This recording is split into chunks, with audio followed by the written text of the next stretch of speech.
Welcome back. We have had some discussion on surface tension, particularly on issues related to hydrophobicity and hydrophilicity. You, I guess, now understand what is structural superhydrophobicity, and we just talked about the Casey state, Wenzel state, and what exactly you define as a superhydrophobic surface. Now, you can all imagine that most of the stuff is a manifestation of the surface tension of the individual materials, here in this particular case the liquid and the solid substrate involved. So, it is important that we understand the nature of surface tension in greater detail. If you remember, in one of our previous classes we had a discussion about the dispersion forces or the induced dipole type of interaction, where we also talked about the bond formation or the permanent dipole type of interaction. So, it is essentially the what you see as a macroscopic manifestation in terms of surface tension and interfacial tension. It results from these molecular level interactions, and what we will discuss in somewhat detail today with some simplistic view. And with that you will understand certain basic issues like whether how can you create a stable dispersion or agglomeration can occur in a liquid medium. So, in one of our previous classes we have talked about what surface tension is. So, we defined it in terms of the amount of energy necessary to create a particular surface. So, essentially we considered a block of material, and which was essentially we wanted to create another surface. So, you had to supply the amount of energy that is necessary to sustain this surface and this surface. We also talked about the under coordination of the surface molecules, which means that the coordination number of the molecules present at the surface are different from the coordination numbers present inside the bulk, which results in some sort of an imbalance in the interaction of these molecules, which manifests as some sort of a total energy penalty, or in other words you sort of have to overcome the energy penalties or overcome all the permanent or the interactions that are along this particular line. So, eventually that is the penalty you have to provide in order to create a particular new surface. So, today we will look at the reverse problem. Suppose we have a block of two materials, let us say one is 1 and the other is 2. So, you have molecules of 1 lined up here. Also there are surface molecules, and you have molecules of 2 present. So, you have their corresponding bulk coordination and the surface coordination. Now, suppose we want to bring these two surfaces in contact. So, what will happen is a scenario like this. You have molecules of 1 at the surface, here you have the bulk molecules, here you have the molecules of 2,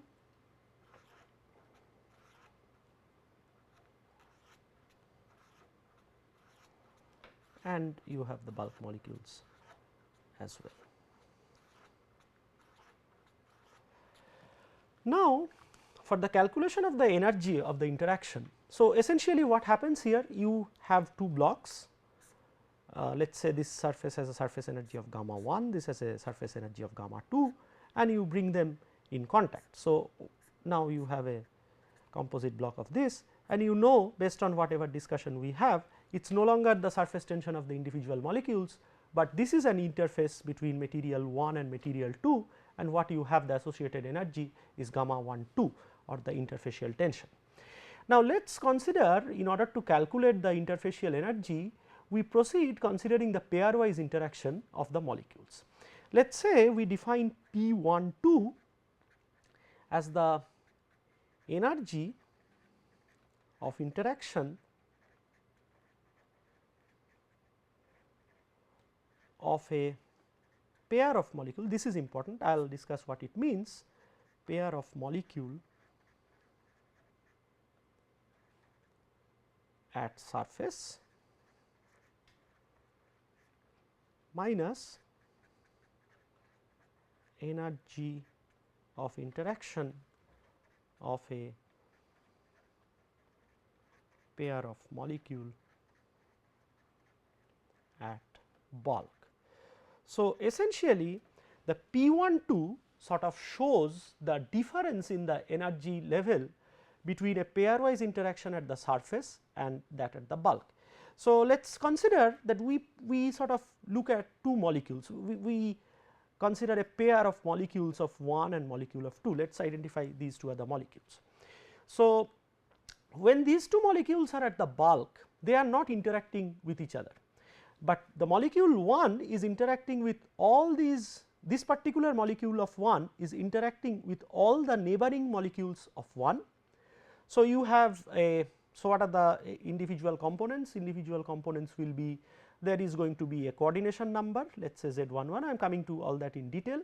Let us say this is the V11 we define as the pairwise interaction potential for interaction between the molecules of 1. Similarly, for a molecule in the bulk of 2, we have something let us say called Z22, which is the coordination number for the molecules of 2 in the bulk. You have a corresponding V22 pairwise interaction potential. Now, suppose so here is a pair, this molecule and this molecule, let us say these two are pair and these two are now at the bulk. So, if we calculate their total interaction based on these parameters, which we will do immediately, we will get the second term of the expression what we have written. Now, let us consider that the same set of molecules are brought to the surface. Now, here what sort of interaction this molecule is subject to? This molecule is subjected to, still subject to interaction with some number of molecules of 1. Okay. However, the number of molecules of 1 surrounding this particular molecule of 1 is less than that compared at the bulk. So, here you have a surface coordination number within 1, let us say which we term as Z11s, but the pairwise interaction potential or the interaction energy between the molecules of 1 remains the same. So, that remains same as V11, but simultaneously this molecule also interacts with some number of molecules of 2 at the surface. Okay. So, on this side you can see it is interacting with the molecules of 1 only, but on this side it is interacting with some molecules of 2. So, this for let us say has a coordination number Z12s, and of course, the pairwise interaction is V12. Similarly, for a molecule of the molecule of 2 which is sitting on the surface, it is still interacting with some molecules of 2. The coordinator, the corresponding coordination number, let us say it is Z22s. The interaction remains the same at V22. In addition to that, what it will have? It will have a coordination number of Z21s and V21.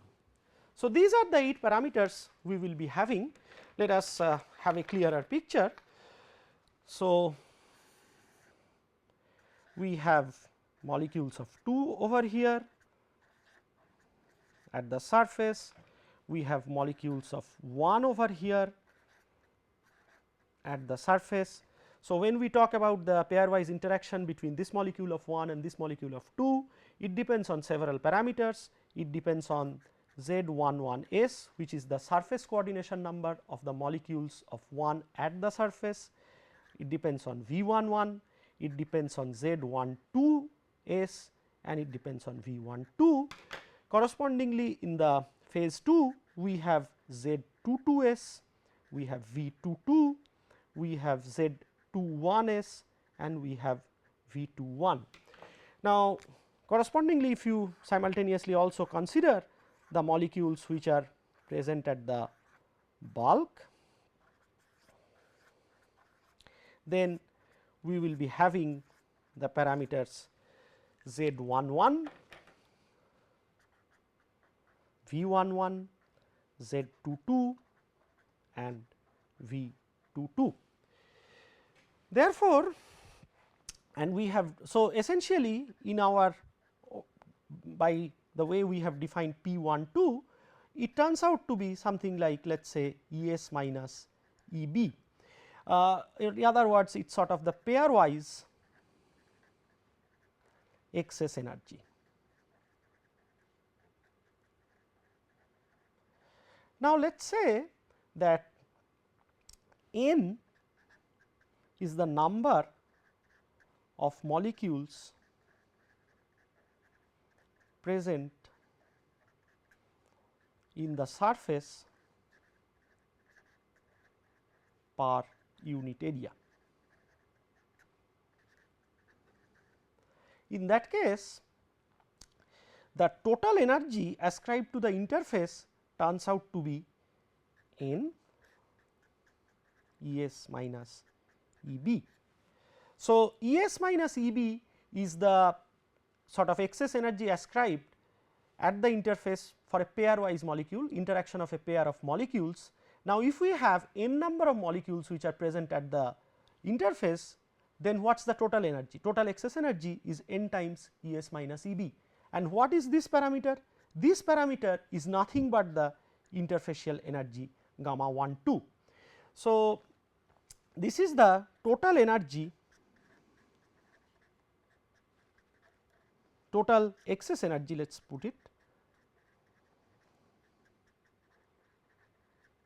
ascribed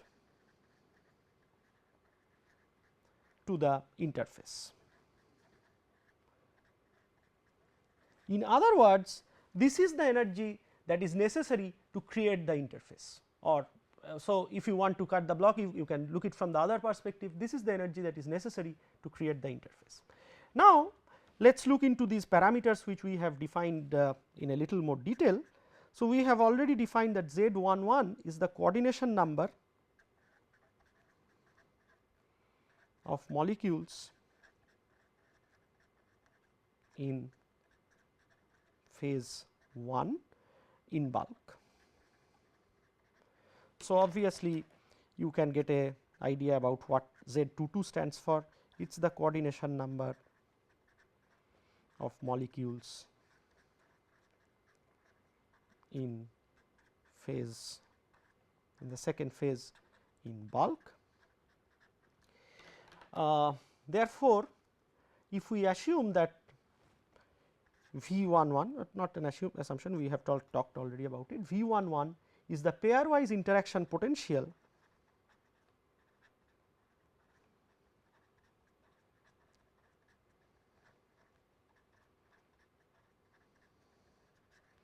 similarly is V22, this is in phase 1, this is in phase 2. Now, we have already talked about the dispersion forces or the induced dipole type of interaction, the permanent dipole type of interaction. Now, this V11 is made up, the constituents of this V11 will be essentially those different types of interaction. So, we will eventually have V11 to be an additive summation of, let us say, terms like, we will come to it in greater detail later. So, V11 will be, let us say, V11 LW plus V11 AB, where LW is the Lipschitz van der Waals forces or the dispersion forces, which refers to the induced dipole type of interaction, and AB is the acid base type or the polar interaction. So, this is going to be the this is the polar interaction, this is the neutral or the induced dipole interaction. Okay. So, we will look into it at the different constituents of the interaction potential, but as of now let us carry it in the form of a clubbed or a lumped interaction potential. So, if we now have a proper definition for Z11, Z22, V11, V22, and you can also probably make out what Z11S means, Z22S, Z21S, Z12S, V12 and V21. So, these are essentially the surface. Z11S, for example, is the surface coordination number of a molecule in phase 1 sitting at the surface. Z22 is the surface coordination number of a molecule of 2 sitting at the surface. Z21 is sort of the coordination number or the number of molecules of 2 that surrounds a molecule of 1 at the surface.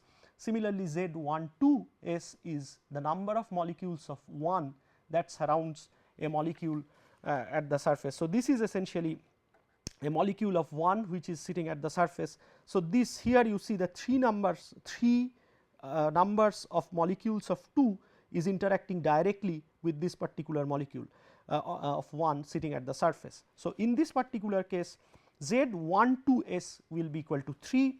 Similarly, Z21s is also equal to 3. It may not be absolutely necessary that these two entities or numbers has to be same, just for the sake of reference, so that things become easier for you. The way this particular figure is drawn, Z11 turns out to be equal to 6, also the way the figure is drawn, Z22 turns out also equal to 6. So, I guess you have an idea, clear idea about what Z11, Z22, Z21, Z21s etc. means, but remember this whatever we have wrote in the form of 6 is just for an example, or this turns out to be 3 is also for an example. So, if we have all these parameters, we understand all the parameters, then we can clearly write that EB turns out to be minus Z11 V11 minus Z22 V22, and ES turns out to be minus Z11s V11 minus Z22s V22 minus Z12 V12 minus Z21 V21. You might be wondering why I am writing this minus sign. Essentially, we are considering the V11 to be negative, essentially, which means a negative interaction essentially means an attractive interaction. We are assuming an attractive interaction because of the simple fact that we have told that induced dipole interaction, or the dispersion force based interaction, or Lifshitz van der Waals interaction is always attractive. This is more of a convention. You can write a positive sign, and eventually if you solve the thing properly, the appropriate sign will come out. So, that is nothing to really worry too much about it. Now, if we look into this expression and start doing a little bit of simplification, if we assume, or if we sort of consider that Z12 is equal to Z21, and which can be true or may not be true, but this is almost true at all cases, that V12 is equal to V21. In that case, the expression of ES gets simplified to minus Z11s V11 Z22 S V22 plus 2 Z12 V12. Okay. So, this is Z22 S. Okay. Now, let us do a little bit of simplification. We are doing these simplifications to understand or correlate surface and interfacial energies with the individual interaction parameters. Let us do a further simplification, which can be correct in many cases, but let us consider it. Let us assume that Z11 is equal to Z22 equal to some sort of Z, and also let us say that Z11s is equal to half of Z11 equal to half Z. Of course, this can be possible, this may not be possible also, but for example, in the previous slide the way we drew the figure, it was matching. So, let us also say that Z22s is equal to half of Z22, which also turns out in that case to be half of Z. Therefore, in that case ES turns out to be minus Z by 2 V11 V22 plus 2 V12, and EB turns out to be minus Z by 2 V11 plus V22. Therefore, based on these expressions, let us say what gamma 12 turns out to be. Gamma 12, which is we have got it to be n multiplied by ES minus EB. I have a thing to point out, please do not confuse this n with Avogadro's number in any way, because this is the number of molecules present at the surface per unit area. Okay. So, if you plug in the expression for this, this turns out to be n by 2 z V11 plus V22 minus 2 V12. So, if you look at the expression, the first two terms represent the interaction, the molecular level interaction of molecules within their respective phases, and the second one sort of represents the interaction of molecules across phases. Okay. So, it is this term which actually contains the signature of the interactions between molecules of 1 and 2, while the summation of these two terms does not contain a signature of interaction between molecules across different phases, but it contains the interaction of the molecules which are present in the bulk, or it is essentially the self interaction rather than the dissimilar interaction. So, this part of the term is essentially referring to the energy of cohesion, rather, and in contrast this part of the term refers to what is known as energy of adhesion.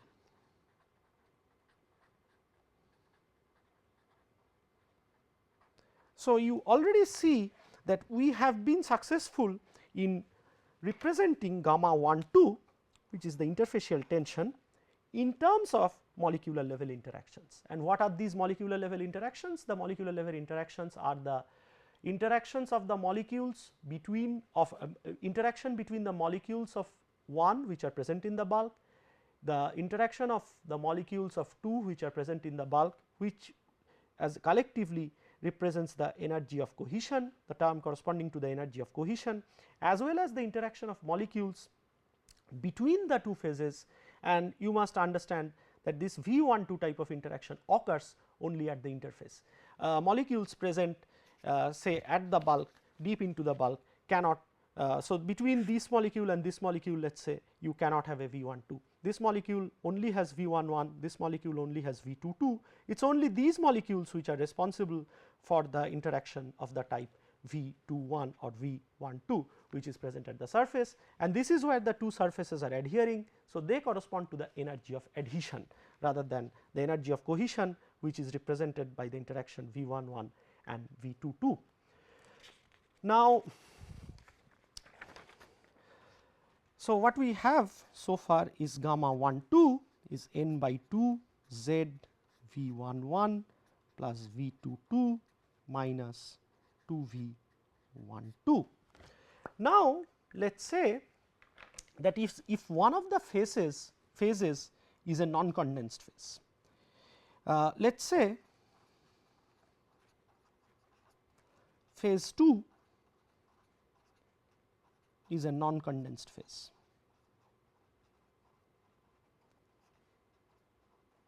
Which can be a gas or a vacuum, then what eventually turns out is that V22 is equal to 0, V12 equal to 0.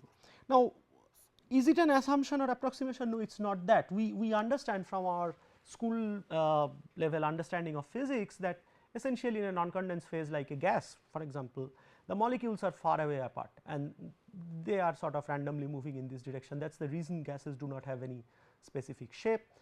In comparison to the gases, the interaction is much higher in case of a liquid, and if you go to a solid, there is much more interaction, much tighter binding. So, so essentially what it means in what we are discussing today, that since the molecules are far apart, there is virtually no cohesive interaction between these molecules within the bulk of that non condensed phase. So, therefore, it is absolutely logical to regard V22 to be equal to 0. What about V12? V12 essentially refers to a case here where you have a surface of 1, but there are this is a non condensed phase or a gaseous phase, let us say. So, there are hardly any molecules of 2 present with which a surface molecule of 1 can interact, though eventually V12 is also equal to 0. So, therefore, these two are perfectly valid approximations. So, what eventually comes out, and in this particular case you do not have gamma 1 2, but all you have essentially is a surface of 1 exposed to a gaseous phase or a vacuum. So, this is gamma 1. So, in this particular case gamma 1 2 is nothing but gamma 1. Let me write it is in this case. So, from that we get an expression of gamma 1 which turns out to be n by 2 z into V11.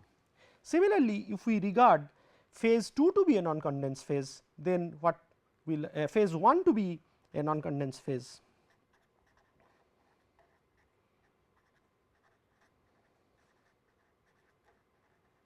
what will happen? The obvious thing to happen is, now we are considering of a scenario where you have a surface of 2 interacting with a phase which is gaseous, which is 1. So, within the phase the energy of interaction is almost equal to 0, therefore, V11 is conveniently equal to 0, also V21 is 0, because there are hardly any molecules of 1 available at the interface to interact with a surface molecule of 2, and in this case gamma 1 2 essentially refers to gamma 2. So, what you get is gamma 2 is n by 2 z into V22. Okay. So, with that what comes out is that if you now do a substitution in the this particular equation, which we had already written, that gamma 1 2 is n by 2 z into V11 plus V22 minus 2 V12, you will find that these two terms are now referring to essentially gamma 1 plus gamma 2. So, based on whatever we have derived here, we can write, or let me write the equation once more. So, we had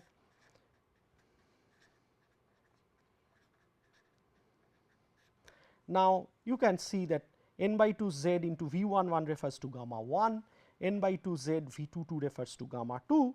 Therefore, we can conveniently write that gamma 1 2 is equal to gamma 1 plus gamma 2 minus n z V12. Okay. So, we still have to understand the nature of V12, which we will take up in a minute, but let us say that if we want to consider the process of attachment of the two surfaces in terms of the change in the free energy. So, here you had a surface of 1, here you had a surface of 2, these two surfaces are now brought into contact. So, the two individual surfaces gets replaced with an 1-2 interface. Now, if you look at the change in the free energy or delta G 1 2, which is the change in the free energy or the change in the excess energy because of the two surfaces have been brought in contact, which based on simple thermodynamics you can write as G final minus G initial. And so, this final excess energy is nothing but the interfacial tension, and initial you have one surface here and one surface here. So, it is gamma 1 plus gamma 2. So, in other words, what you can write, the delta G 1 2 is gamma 1 2 minus gamma 1 plus gamma 2. Now, you compare or look at this expression again. So, what you have already got, this you can nicely transpose to write gamma 1 2 minus gamma 1 plus gamma 2 is equal to minus n z V12. Now, you see that the left hand side here and the right hand side here are identical to each other. So, what you can write down is that your delta G 1 2 in such a case is essentially n z V12.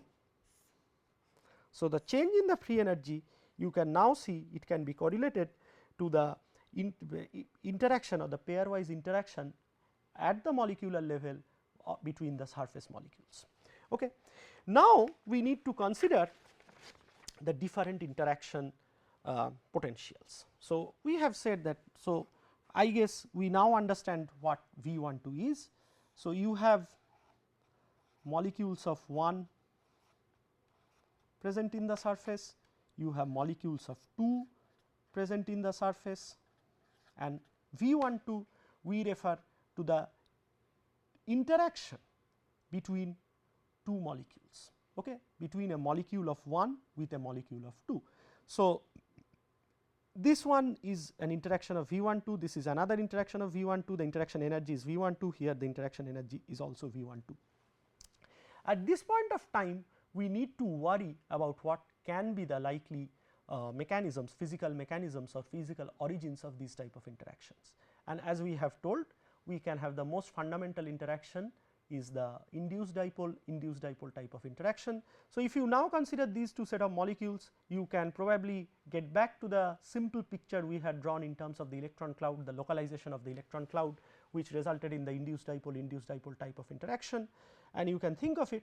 So, it is exactly same. So, now you have this molecule 1, there is a localization of the electron cloud that induces a delta plus on 2. So, there is a positive attractive interaction between these two, exactly same thing happens between all the adjacent molecules. So, this is the Lifshitz van der Waals, so the LW component of the interaction, but if the molecules have permanent dipole, there can be polar interaction which can lead to the so called polar interaction or the acid base type of interaction as we will be terming. So, if we consider or restrict our discussion to these two major interactions, which are the most significant interactions. Of course, I told that in terms of polymeric system there can be other types of interaction like some bit of entropic interaction or steric interaction, interaction resulting from the conformation etcetera, but which are much more specific and which are typically known, it is not necessary to include as a general discussion. So, we can simply understand that this V12 is made up of at least two major terms or the two major contributing terms which sort of gets added are the van der Waals interaction or the induced dipole type of interaction and the acid base or the polar interactions. So, let us split it up into V12 equal to VLW plus V12 AB, where this refers to the so called van der Waals interaction, which is loosely called, but it is typically the dispersion forces, dispersion interaction, and this is the polar interaction, and this is the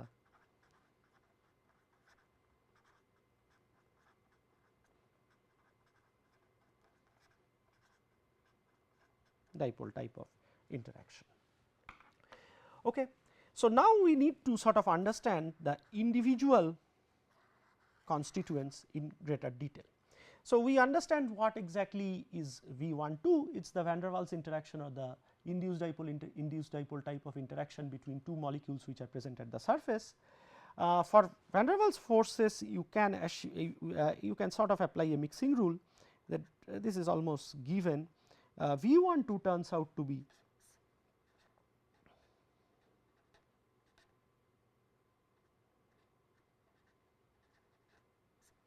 okay.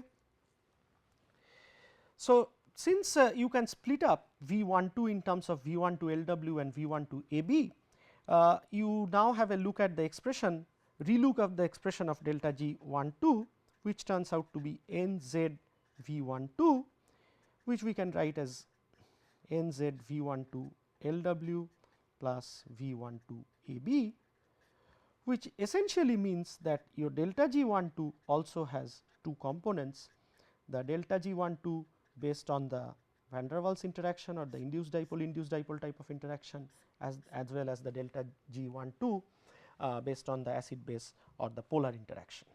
Okay. So, the expression for delta G12 LW turns out to be NZ V12 LW, and now you see that you can substitute V12 LW in terms of this particular expression we have written. So, this turns out to be NZ into under root V11 LW plus V22 LW. If you do a little bit of simplification, you can write this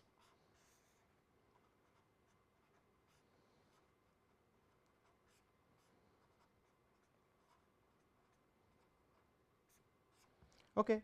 Now, does these two individual term remind you of something? Well, we just talked about these two terms in our previous slide. Look at this.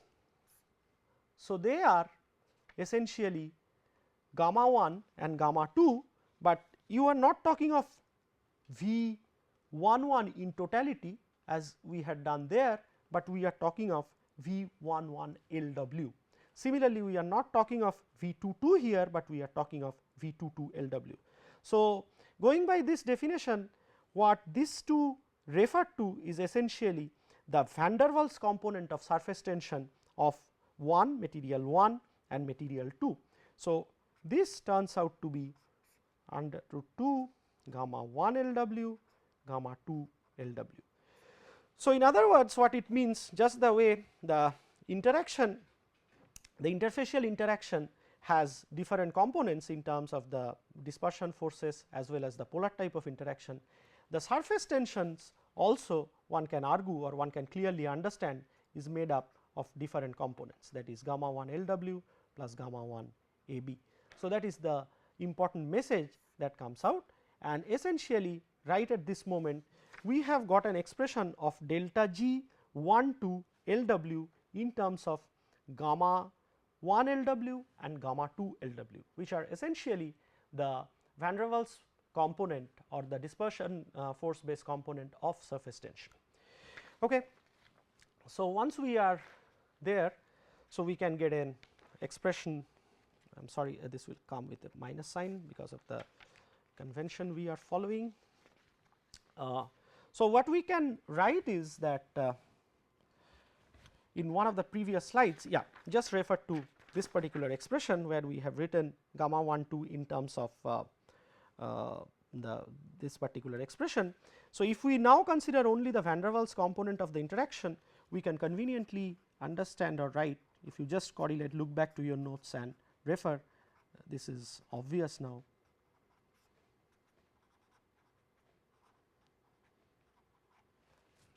Okay. And now, what we have got is this, or in other words, we can write that gamma 1 2 LW is gamma 1 LW plus gamma 2 LW plus delta G LW 1 2, and this turns out to be gamma 1 LW plus gamma 2 LW minus 2 under root gamma 1 LW into gamma 2 LW. Okay. And so, this is now very simple, this is under root gamma 1 LW minus under root gamma 2 LW whole square. So, what does it mean? Gamma 1 2 LW is, this is the expression. So, gamma 1 2 LW, and we know that gamma 1 and gamma 2 are real numbers. So, gamma 1 2 LW is always positive, right. So, what it means that the van der Waals component of interfacial tension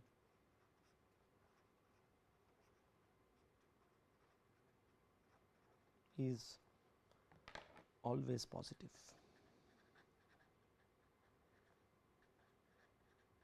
Now, that is a significant thing to emerge out.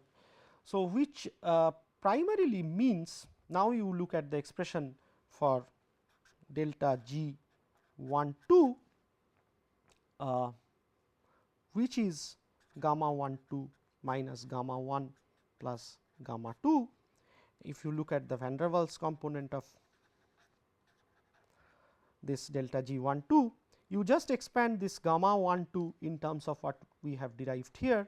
So, this turns out to be gamma 1 LW plus gamma 2 LW minus 2 under root gamma 1 LW into gamma 2 LW minus gamma 1 LW plus gamma 2 LW. As these terms cancel out, you are left with minus 2 under root gamma 1 LW into gamma 2 LW. Right. So, what it means that the delta G 1 2, the van der Waals component of delta G 1 2 is always negative.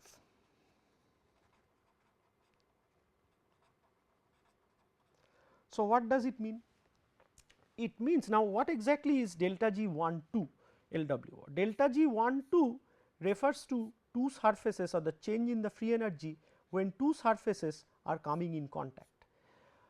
Now, where to what was these two surfaces exposed to before? These two surfaces we did not talk about it, but it is obvious that these two surfaces were exposed to either air or vacuum. So, these two were exposed to some non condensed phase. Why? Because we have assumed the surface energies to be gamma 1 and gamma 2 conveniently. had these two surfaces been exposed to a non-condensed phase like a liquid or a solid or something like that, you could not have considered the surface tensions to be gamma 1 2. Had you had a non-condensed medium 3, of course, you had to consider interfacial tension gamma 1 3 and gamma 2 3, and things would have been complicated. So, essentially delta G gamma 1 2 refers to two surfaces which were both exposed to a non-condensed phase, are now coming in contact with each other, and a negative expression of delta G 1 2. We know that all natural process tends towards minimization of energy. A negative sign for delta G 1 2 LW shows that van der Waals interaction in air or vacuum will always lead to attachment of the two surfaces, which is perfectly in phase with whatever we have understood based on the simple induced dipole type of interaction, where we argued based on the physical mechanism that these forces are always attractive. So, here you can see that particular occurrence itself, that two surfaces both of which are exposed to air or a vacuum, in other words a non-condensed phase, based on van der Waals interaction their attachment is always favored or preferred. Okay. Now, we of course, we cannot have a system, there can be systems where you have only this type of induced dipole type of interaction, but there can always be systems, there are other types of systems where there are other interactions as well, and one such interaction, as we have already argued, is the AB type interaction or the polar interaction, which we will consider for the time being. Now, in order to understand the nature of the polar interaction, we need to understand that polar interaction is possible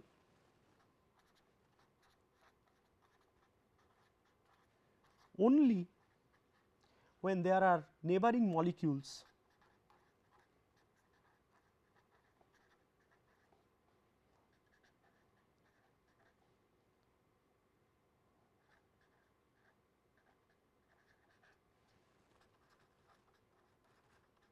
of opposite polarity.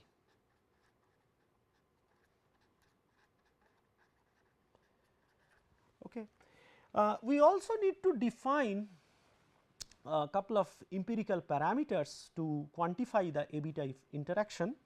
One of them is gamma minus, which is essentially the parameter that corresponds to the electron donor proton acceptor parameter.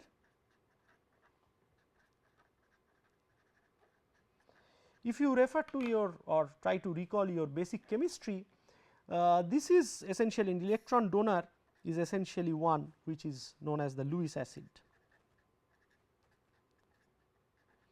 and a proton acceptor is a Bronsted base,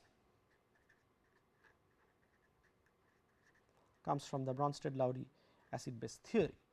Similarly, we need to define a gamma plus, which is the conjugate property, which represents the electron acceptor proton donor parameter. So, this is essentially a Lewis base Bronsted acid type of thing. Now, in case of course, let us say for a material, so essentially gamma 1 AB or the polar interaction, polar component of surface tension of material 1 will be a function of gamma 1 minus and gamma 1 plus, right. What further we understand is that gamma 1 is a summation of gamma 1 LW plus gamma 1 AB. We have already understood what is gamma 1 LW. Gamma 1 AB will be present if at least one of these two, we will see it soon, or in let me put it in the other way, if gamma 1 minus and gamma 1 plus are both zeros,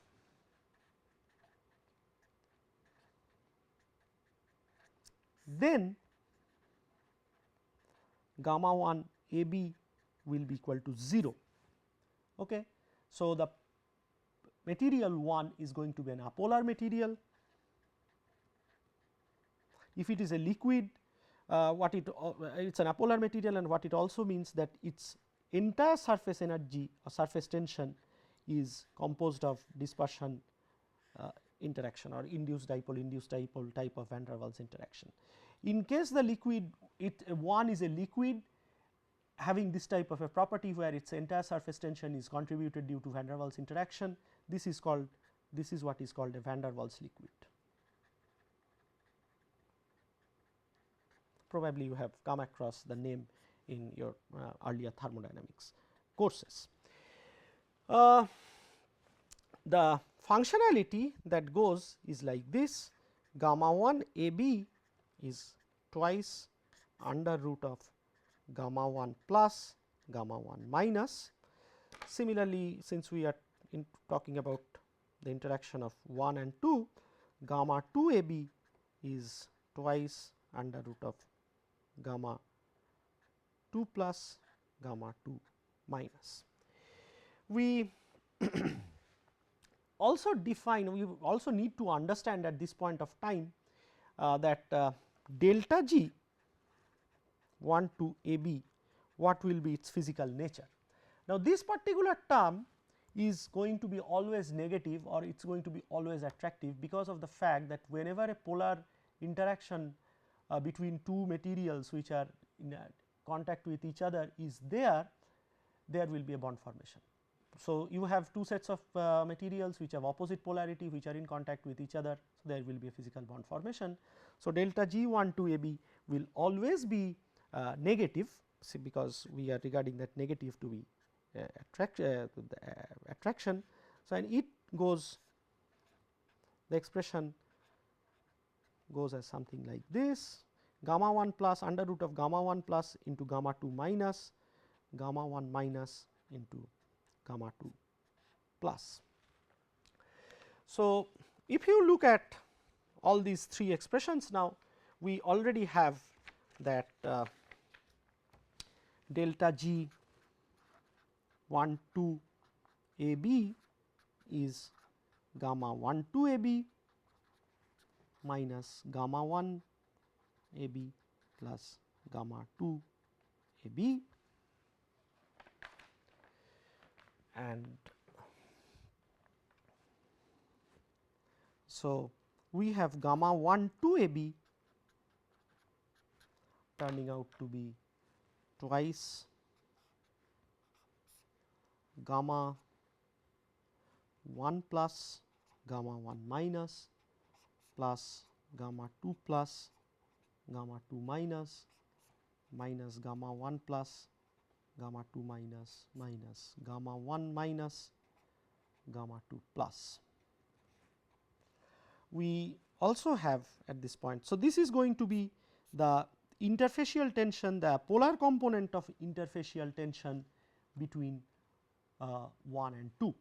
Now, interesting thing to note, so we revisit the problem again. We have two surfaces 1 2 which has formed an interface. We now understand that the interfacial tension or the interfacial interaction, which can be either you can consider gamma 1 2 or you can consider delta G 1 2, is a function of the dispersion induced interaction as well as the polar induced interaction. Okay. This is the expression for the polar interaction. Now, we have, let us consider or let us try to think how general these interactions are. So, the moment you have two surfaces, we now understand that the dispersion induced interaction or the temporary dipole type of interaction is present in all classes of materials. So, whenever you have two surfaces which are in contact, this term is always active. Now, we have told that polar interaction is possible only when you have surfaces of opposite polarity which are adjacent to each other. Now, what is going to be the scenario where you have one surface which is polar and one surface which is apolar which is in contact. So, let us say, let us argue that gamma 1 is polar, gamma 2 is apolar. So, if it is apolar, what it means that gamma 2 plus and gamma 2 minus are both equal to 0. Does that mean that the gamma 1 to AB is also going to be 0? If you now look into it carefully, look into the expression carefully, because of the fact that gamma 2 plus and gamma 2 minus are 0, this term and this term become 0. However, though gamma 2 plus is equal to 0 and gamma 1 is polar, you do have a non-zero gamma 1 to AB because of the simple fact that this term is not equal to 0. Okay. So, we will understand with some specific examples. So, however, at the moment we have an expression for gamma 1 2. We also know the expression for gamma 1 2 LW, which turns out to be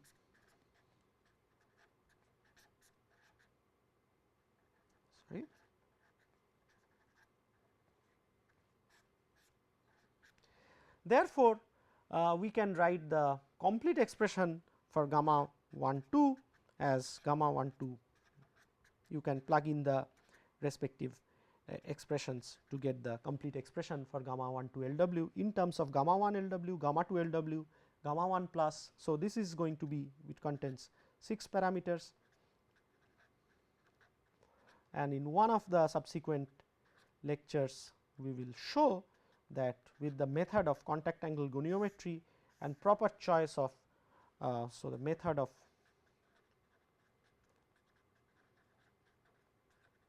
goniometry and proper choice of what is known as probing liquids,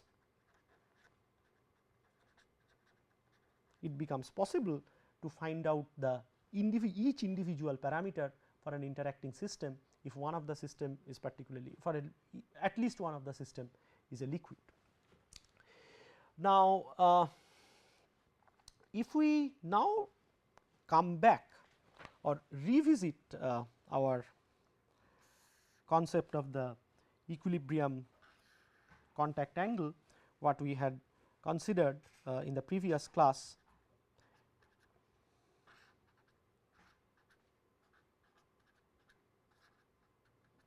we had gamma L cos theta E plus gamma SL equal to gamma S. You can now substitute gamma SL, which is essentially gamma 1 2 for a solid liquid system, gamma L cos theta E plus gamma S plus gamma L plus delta G SL equal to gamma S. If you cancel this out, what you get gamma L cos theta plus 1 equal to minus delta G SL, and you have an expression for delta G 1 2 already.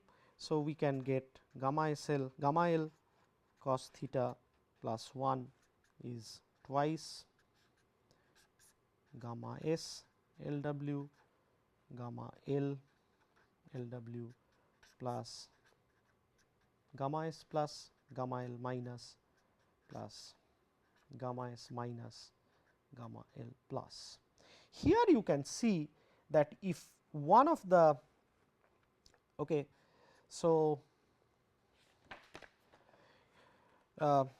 if you know the individual interactions, you can find out cos theta from here also, and this is what is known as the. So, while this form is known as the Young's equation, this is what is known as the Young-Tarpe equation. There can be other interesting settings where we can define the attachment or adhesion, or whether in a liquid medium, if you have two surfaces, now say let us say 1 and 2, which are in a liquid medium 3 and they are trying to come in contact with each other. So, the thing becomes a little more complicated. It becomes essentially gamma 1 2 is sort of or the final interfacial tension, or the delta G, it sort of changes to a system of delta G 1 3 2, which is gamma 1 2 because of the two surfaces comes in contact, minus gamma 1 3 plus gamma 2 3, and it becomes possible in one of the subsequent lectures we will show, depending on the relative magnitudes of 1 3 and 2 3 as well as the individual components, under what conditions attachment will be favored or in what conditions the two surfaces 1 and 2 will sort of stay away from each other. Eventually, when there is an attachment in a liquid medium, it corresponds to the scenario of agglomeration. In the case where there is no attachment and the two surfaces 1 and 2 sort of try to stay away from each other, it is a case of where you have a stable dispersion. Thank you.